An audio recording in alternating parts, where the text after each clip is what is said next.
Have you ever noticed how desperately wanting something seems to push it further away? The more intensely you desire a text message, the quieter your phone becomes. The more you yearn for recognition and understanding, the more invisible you feel. This isn't cruel fate or evidence of your unworthiness. It's the invisible language of energy, and it's more powerful than any words you could ever speak. Chasing is born from a vibration of lack. When you chase, you're unconsciously broadcasting a signal that says, I don't have enough, I need something external to complete me, I am not whole on my own. Even when you maintain perfect composure on the surface, even when you smile and act as if everything is fine, your energy field tells a different story.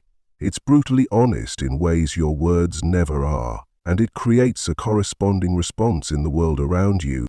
You don't attract what you think about, you attract what you vibrate.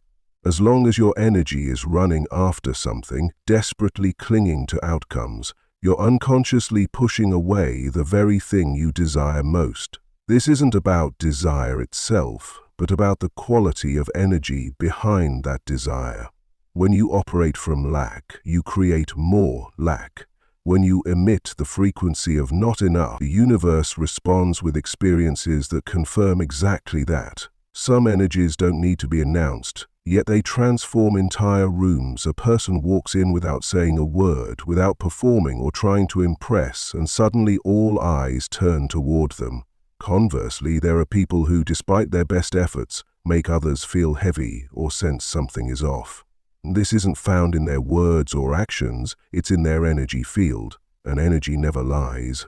Carl Jung understood this phenomenon deeply, though he didn't call it vibrational energy in the modern sense. He recognized that consciousness, both conscious and unconscious, creates a living magnetic field around us.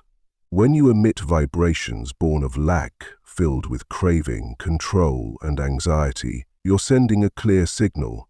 I don't have what I need. I'm afraid. I'm not enough as I am. The world responds not to what you say, but to what you energetically are. In Jung's analytical psychology, every longing that issues from a wounded ego activates what he called the shadow. Not just the negative parts of ourselves, but everything we refuse to acknowledge or integrate. When you pursue love out of fear of loneliness, you're operating from your shadow's belief that you cannot be whole alone. When you chase success because you feel worthless, you're acting from an inner wound rather than authentic passion.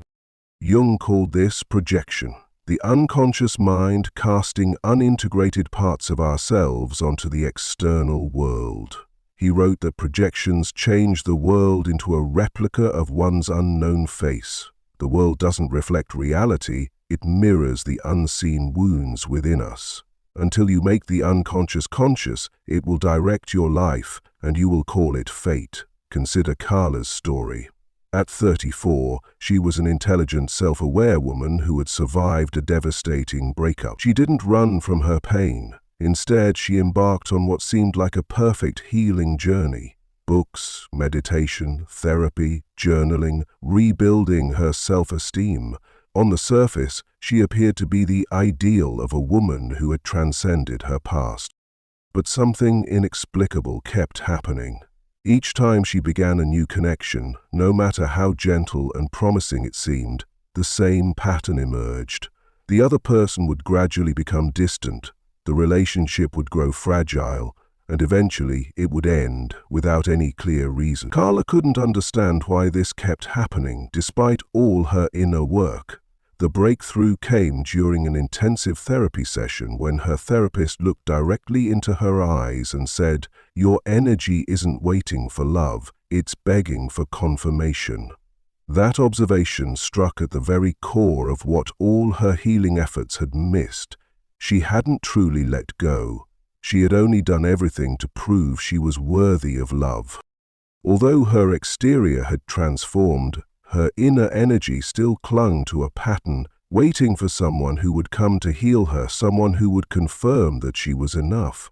Carla wasn't living in the presence of her new connections. She was unconsciously expecting that this time, someone would act differently, so she wouldn't have to feel like she had failed at love again. She wasn't loving, she was waiting to be rescued. Jung wrote that, "We don't become enlightened by imagining figures of light, but by making the darkness conscious." The darkness Carla had to confront wasn't her ex-partner or her painful past. It was the unconscious belief that she wouldn't be whole unless chosen by someone else. This explained why all her positive healing actions were still guided by begging energy. It wasn't genuine autonomy, it was disguised control, a form of "I will love myself as long as someone confirms I'm lovable." Energy doesn't operate under conditions. Your vibrational field doesn't care about the healing checklist you've completed. It only responds to the signal of who you truly are inside. Carla's reality continuously reflected a single lesson. When you demand confirmation, you're emitting a vibration of, "I don't have enough." The universe doesn't answer what you want, it answers what you are. Out of that pivotal session, Carla didn't change her strategy to be loved. She changed her relationship with herself. She didn't force herself to stop feeling, but began observing her impulses when meeting someone new. Each time she caught herself expecting too early, she didn't blame herself, but asked, "Am I loving this person, or am I waiting for them to confirm that I'm enough?" This self-awareness became the turning point of her vibration. Not loving less, not moving slower, but loving from a place of fullness. Her energy no longer sent a begging signal. She was no longer operating on the frequency of "choose me so I can be me." She had chosen herself. When you choose yourself, the world is no longer a place where you need to be saved, but a place where you can live, share, and shine. The mechanism behind this transformation lies in what Jung distinguished as the difference between desires that issue from the ego and calls that come from the authentic self. When the ego longs for something not out of genuine love but out of emptiness, it unconsciously activates the unhealed, unintegrated parts of the psyche, the shadow. These parts don't disappear just because you think more positively. The more they're suppressed, the more they manipulate the energy you emit. Have you ever walked into a room and sensed something was off about someone, even though they were smiling brightly? Have you ever heard someone claim they'd moved on, but still felt a muffled sadness emanating from them? This is the phenomenon of energy, not something mystical, but a living vibration arising from psychological mechanisms Jung understood deeply. Jung believed consciousness consists essentially of emotionally charged images accumulated in the unconscious and broadcast outward like a frequency. This explains why even when you say "I'm fine" or "I've let go," others still sense if your true vibration is trembling. The ego may lie, but energy doesn't. The danger arises when the ego acts from fear, but attaches positive labels like "I'm just trying" or "I'm in love." Then the shadow becomes truly powerful. Only when you dare to look at the vibrations arising from your darkness, your need to control, your fears, your insecurities, do you begin the journey Jung called individuation. This isn't about becoming a better version of yourself, but returning to the center of your authentic self, where all the fragments within you are seen and integrated. When you operate from this center, you no longer need to control, persuade, or pursue. You simply exist with inner richness, emitting not a signal of "come to me so I can feel complete," but a quiet field of "I am myself and I am enough." Understanding this energetic dynamic intellectually is just the beginning. The real transformation happens when you recognize that merely knowing about these patterns isn't enough to change them. Your mind might declare, "I've let go," but if your energy still emits signals of clinging, you remain on the same frequency, and the world continues to mirror that reality back to you. Consider Natalia's journey. At 40, she was a strong, introspective woman who had survived a toxic relationship that nearly destroyed her spirit. After the breakup, she embarked on what seemed like a comprehensive healing journey, studying self-love, attending therapy, practicing meditation, journaling, even starting a blog to share her recovery process. Everyone around her saw a woman who had triumphantly overcome her pain, and Natalia believed it too. She felt confident and peaceful, ready for a new connection. But when a man entered her life, something shifted. Initially, she maintained her balance, but within days of their first conversations, she found herself checking her phone more frequently, analyzing every message, trying to decode what he really thought. Each time he went silent, even briefly, waves of anxiety washed over her. She didn't voice these feelings or act rashly, but her mind spiraled. If he doesn't reply, what does that mean? Did I do something wrong?